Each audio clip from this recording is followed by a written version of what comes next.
Hi friends, நான் உங்கள் Rajasekar from PR walks and talks. இது நம்ம யூடியூப் சேனல். நம்ம பிஆர் வாக்ஸ் அண்ட் டாக்ஸ் சேனல்ல இருந்து இது மாதிரியான அற்புதமான கதைகள் நம்ம கொடுத்துட்ருக்கோம்.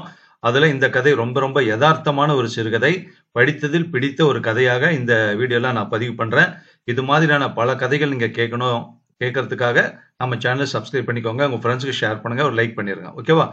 ஸோ படித்ததில் பிடித்த கதை ஒரு யதார்த்தமான ஒரு சிறுகதை, வாழ்வியல் கதைன்னு சொல்லலாம், ஓகேவா? அம்மாவின் தோழி. என்னங்க, உங்க அம்மாவை பார்க்க தினமும் யாரோ ஒரு பெண்மணி வீட்டுக்கு வர்றாங்க. அவங்க கிட்ட ஏதோ ரகசியமா பேசிட்டு இருக்காங்க உங்க அம்மா என மொபைல் போனில் கணவன் அரவிந்தனிடம் கூறினாள் சித்ரா. என்ன பேசுறாங்க, அவங்க யாருன்னு கேட்டியா? நான் கேட்கலங்க, உங்க அம்மாவே என்கிட்ட சொன்னாங்க. அவங்களோட சின்ன வயசு தோழியாம், அம்மா கூட டீச்சர் வேலை பார்த்தவங்களாம், அடுத்த தெருவுக்கு புதுசா குடி வந்திருக்காங்களாம். சரி சரி விடு சித்ரா, அவங்க பேசட்டுமே, வயசானவங்க பொழுது போகணும்ல என கூறி போனை வைத்தான் அரவிந்தன். சித்ராவின் கணவன் அரவிந்தன் பெங்களூரில் பணிபுரிகிறான். சித்ராவோ வீட்டில் இருந்து வேலை செய்யும் திட்டத்தின் கீழ் பணிபுரிபவள். 8 மற்றும் 10 வயதுள்ள 2 பெண் குழந்தைகளை பள்ளிக்கு அனுப்ப காலையில் டிஃபன் செய்து கேரியரில் பேக் செய்வாள். குழந்தைகள் இருவருக்கும் தலைவாரி பின்னி அவர்கள் புறப்பட்டதும் மாமியார் மாமனாருக்கு கஞ்சி போட்டு வைத்து பாதி சமையலை முடிப்பாள்.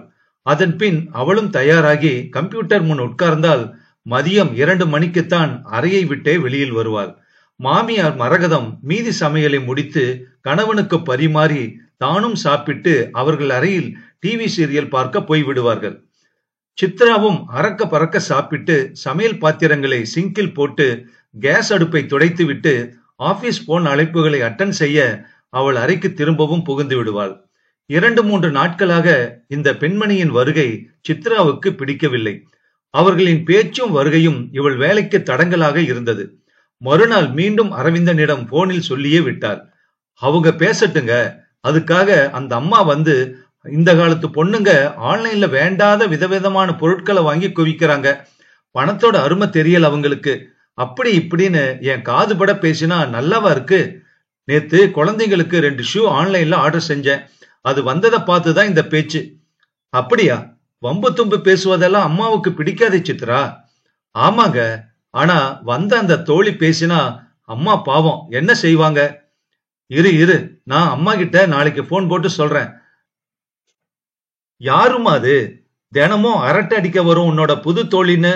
அப்பாவுக்கு உடம்பு சரியில்லை, சித்ராவுக்கு ஆபீஸ் வேலை இருக்கு, இனி உன்னோட தோழி அடிக்கடி நம்ம வீட்டுக்கு வர வேண்டாமா? என்ன சொல்லிடுறேன் சித்ரா, அம்மா புரிஞ்சுப்பாங்க என சித்ராவிடம் சொல்லி போனை கட் செய்த அரவிந்தனுக்கு அலுப்பாக இருந்தது. 10 ஆண்டு ஆபீஸ் சர்வீஸை மதிக்காத மேனேஜ்மெண்ட் திடீரென 20 பேரை வேலையில் இருந்து எடுத்து விட்டது. அதில் ஒருவன் அரவிந்தன். வேலை போனதும் திடீரென நிலை தடுமாறி என்ன செய்வதென்றே தெரியவில்லை அவனுக்கு. வேறு வேலைக்கு அப்ளிகேஷன் போட்டும் 6 மாதமாக எந்த வேலையும் கிடைக்காமல் மொத்த குடும்பமும் திணறியது. இதன் நடுவில் அப்பாவுக்கு திடீரென உடம்பு சரியில்லாமல் போக ஹாஸ்பிட்டல், மருந்து என கையிருப்பு பணம் செலவாக திண்டாடி விட்டான். சித்ராவுக்கு வரும் சம்பளத்தில் குடும்பம் ஏதோ கொஞ்சம் தள்ளாடாமல் ஓடியது. அம்மா மரகதத்தின் வேண்டுகோளுக்கு ஆண்டவன் கண் திறந்தான். போன மாதம்தான் அரவிந்தனுக்கு புது வேலை கிடைத்தது. ஆனால் அது பெங்களூரில். வேலைக்கு சேர்ந்த புதிது, வேலை, பாஷை, மனிதர்கள், அறை, சாப்பாடு மற்றும் சீதோஷ்ண நிலை என அனைத்தையும் எதிர்கொள்ள வேண்டியிருந்தது அவனுக்கு. இதன் நடுவில் ஆபீஸில் வேலை டென்ஷன், வீட்டுக்கு போன் போட்டால் இந்த மாதிரி புகார் வேறு. மருமகள் சித்ரா மற்றும் பேத்திகளுடன் மிகவும் அன்பாக இருப்பார் அம்மா. 10 ஆண்டுகள் ஒரு தனியார் பள்ளியில் ஸ்கூல் டீச்சராக இருந்தவர். பொறுமை, நிதானம், சட்டென யாரிடமும் கோபமாக பேசாதவர், ரொம்ப பெரிய ஆசையெல்லாம் இல்லாதவர். திடீரென்று இன்று காலை போன் செய்து, அரவிந்தா, எனக்கு மாசம் ஒரு 5000 ரூபாய் அனுப்ப முடியுமா என கேட்டார் மரகதம். 5000மா? எதுக்குமா? உனக்கு என்ன செலவு? உனக்கு என்ன வேணுமோ கேளு, நான் வாங்கி தரேனே. இல்லப்பா, எனக்கு வேணுங்கிறத நான் வாங்கிக்கணும், அவ்வளவுதான் என கூறிவிட்டு போனை வைத்து விட்டார். புரிந்து விட்டது. புதிதாக உறவு கொண்டாடி வீட்டுக்கு வரும் அந்த தோழி என்ன சொல்லி அம்மா மனசில் ஆசையை வளர்த்தாலோ தெரியவில்லையே. புடவை சீட்டு, நகைச்சீட்டு போடு என சொல்லி இருப்பாளோ? உனக்குன்னு அவசர தேவைக்கு கைவசம் பணம் வச்சுக்கோ மரகதம் என்றும் சொல்லியிருப்பாங்க. அதுவும் மாசம் 5000 கேட்கிறாங்களே.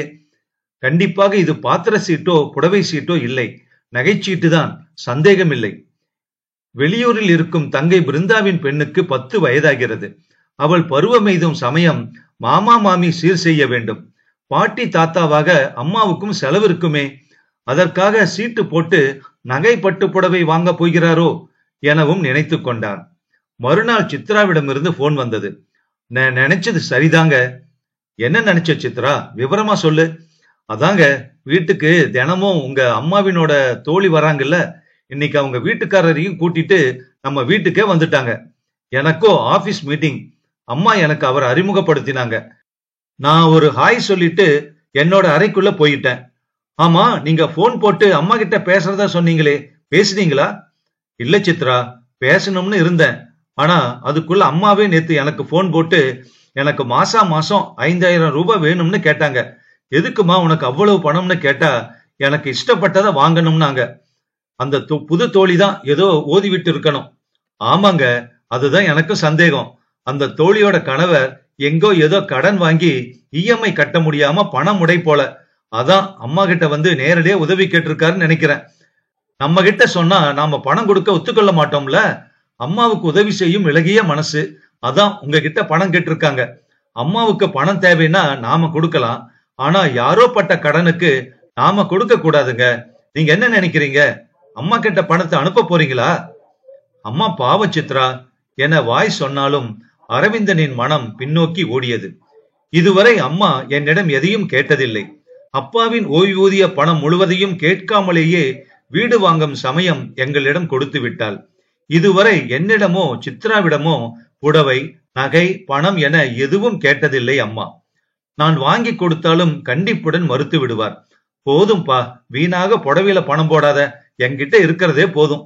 அரவிந்தா, வளர்ற குழந்தைங்களுக்கு வாங்கி கொடுப்பா, சித்ராவுக்கு எது பிடிக்குமோ அது வாங்கி கொடு என இங்கிதமாக கூறிய அம்மாவின் மனதை இன்று வந்து அந்த பெண்மணி மாற்றிவிட்டாளோ என நினைத்து கொண்டான். என்னங்க, என்ன ஒண்ணுமே பேசல நீங்க? ஆமா, என்ன யோசனை? அம்மாவுக்கு பணம் அனுப்ப போறீங்களா இல்லையா? 2 நாள் ஆபீஸ் லீவு வருது சித்ரா. நான் எப்படியும் சென்னைக்கு வந்து உங்க எல்லாரையும் பார்க்க வரப்போறேன்.